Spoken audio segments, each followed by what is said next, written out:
Yo, what's up? This is your boy Postman, and you're tuned in to Post in the Diary Room. Welcome to Post in the Diary Room. And as you may know, every day is a good day to get a delivery from the postman. And of course, if this is your very first time tuning in, please kindly like, share, subscribe, comment, do whatever is necessary to engage with the content, and most importantly, enjoy the review because today I am obviously reviewing A-Reece's new mixtape titled Kill the King. As per the DSPs, the project has a total of 19 tracks, but in retrospect, it's actually not 19 tracks, it's 16 full songs because it's narrowed down to 16 because I'm not counting the clips that are on the project. It obviously features the likes of Blue Pappi, Slim Dumpy, his brothers, and Ginger Trill. The chemistry between Michael Touhy as well as A-Reece is a talking point for me because this project sounds very different from the previous mixtape titled TTM. It's even clear in the sound palettes that I explored during the course of this particular listen that Samurai Farai is back again. He is reunited with A-Reece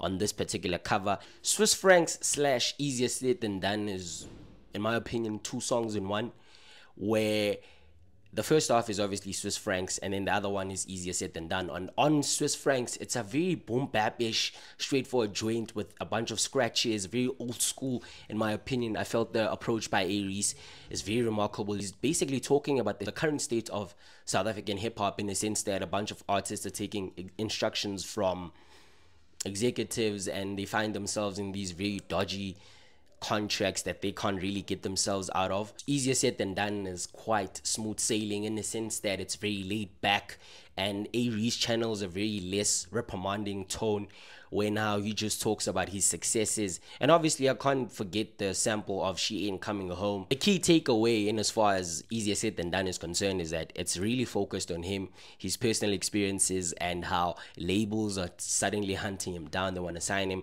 but he just doesn't want to talk at the moment. He kind of positions himself as the benchmark in the game, and I actually like the contrast between the two songs. On the one half, he's actually scolding the rap game, and he's just looking down on it in a sense of a bird's eye view, and he's just reflecting on the current state of the game. Whereas on the other side, it's him in the game and how he is done, and basically he reflects on how he has done and how he has managed to achieve all that he's achieved. The Get Back, in my opinion, is a song that has these key chops as well as drum rolls that are really significant, but the tone that A-Reece channels here is very playful because I do like the hook. I thought it was very playful and quite similar to the bridge. Very chill joint. This also ties back to the piano chords that we kind of hear towards the later stages of the song, where I felt they were quite, directionless in as far as how they were sounding, but quite intentional at the same time because they do make sense when you listen to the song holistically. On the other hand, I did feel like A-Reece could have been a lot more lively on the song, I know,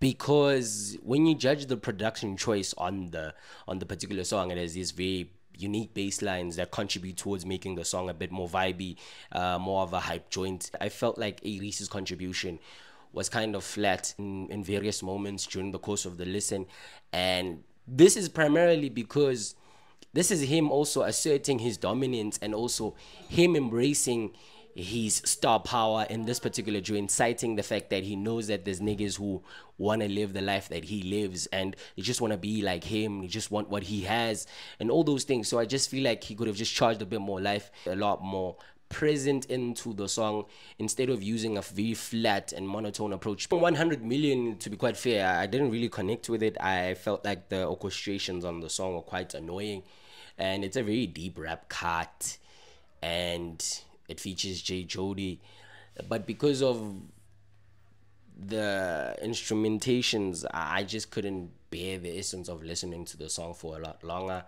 It was just not for me, to be quite honest.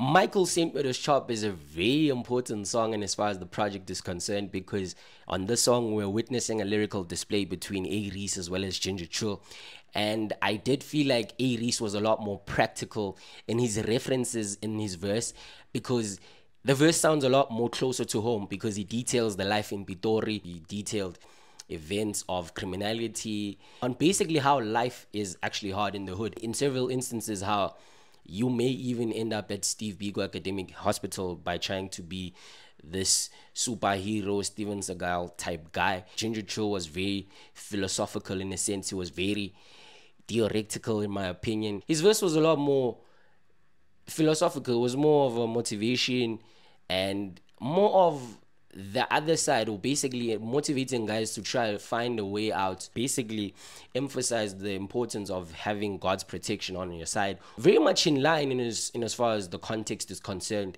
throughout the verse, because it's a very deep cut in my opinion, but a very important song during the course of the project. The most prominent clip for me in the project was the clip with AKA, because that's AKA talking about South African hip hop and how it needs someone who's truly unapologetic about just truly rapping. To me, it kind of felt like A-Reece was seeing himself through the words that were being uttered by AKA. As soon as Ties came on, the standout performance for me has to be Cadence. I thought that he kind of improved from P2 all the way to this particular project. I thought that his performance was really great, and yeah, I'm really proud of his improvement. On the contrary, though, I do feel like you guys actually lied about Straight to Hell. I like the song. I like the song. I like A-Reece out there. It's very cheeky and it's very loud. And yeah, this song is a song that I actually see him performing.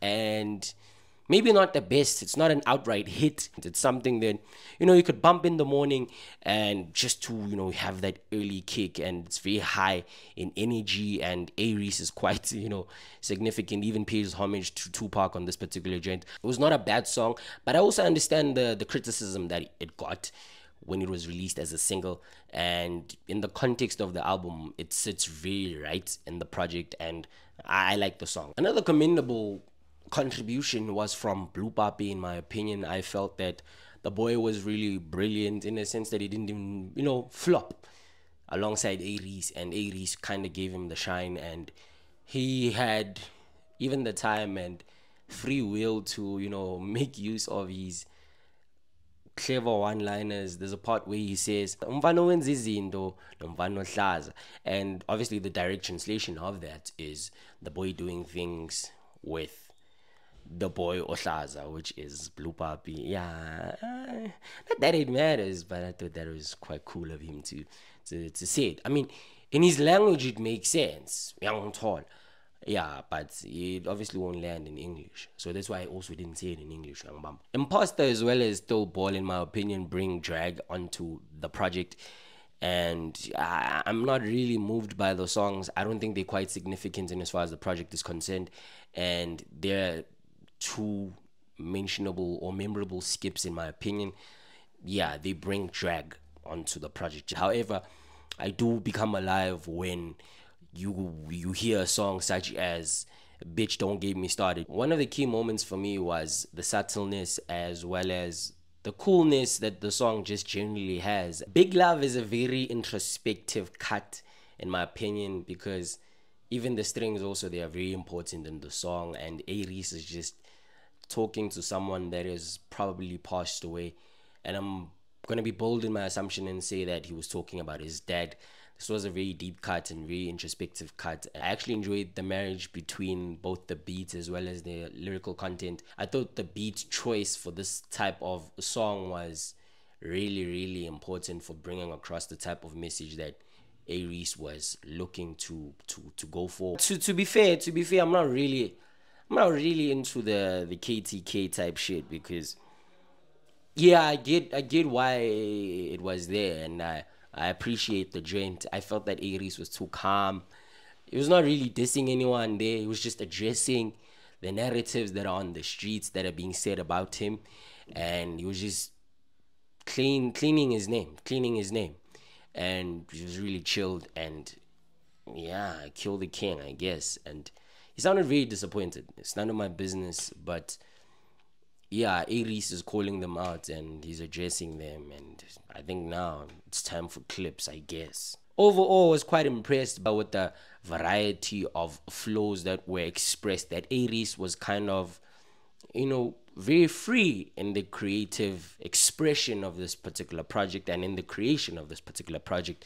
I think mixtapes are his forte because they tend to be a lot more focused on specific themes, and yeah, conceptually this was very good. The clips were very homely, and thematically they also make sense because he positions himself as this king, and someone who's very bold and very offensive. So they're quite really significant, and thematically they just tie up everything very nicely.